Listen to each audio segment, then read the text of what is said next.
Hello बच्चों, let's see the question. So the question is an assertion reason type question. Assertion हमारे पास क्या है? That the weight percentage of a compound A in a solution is given by percentage of A is equal to mass of A by total mass of solution into 100. और reason हमारे पास क्या given है? The mole fraction of a component A is given by mole fraction is equal to number of moles of A divided by total number of moles of components.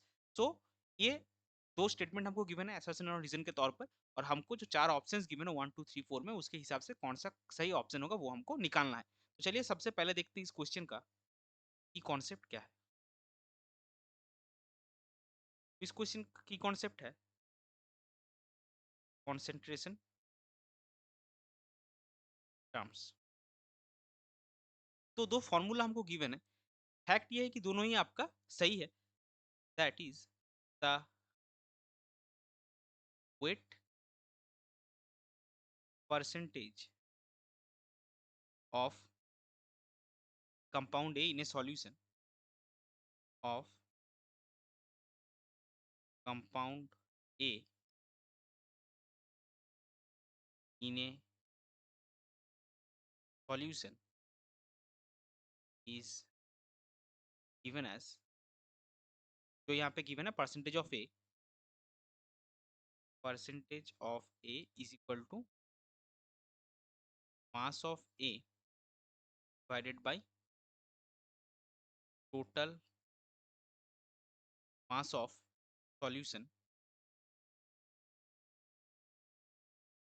Into 100. और दूसरा जो है mole fraction is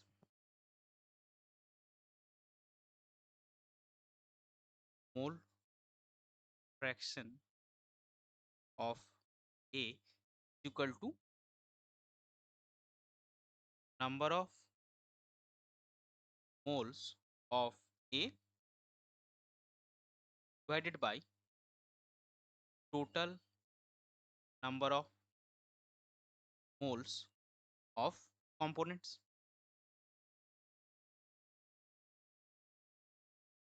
इसका मतलब क्या है? ये दोनों ही आपका सही है, एसएसएन भी आपका सही है, रीजन भी आपका सही है, लेकिन ये दोनों बस कॉन्सेंट्रेशन टर्म्स है, दो फॉर्मूला है. इन दोनों के बीच में परसेंटेज, वेट परसेंटेज के साथ मोल फ्रैक्शन का ऐसा कोई रिलेशन नहीं है. मतलब वेट परसेंटेज जो फॉर्मूला है इसका एक्सप्लेनेशन आप इससे नहीं कर सकते.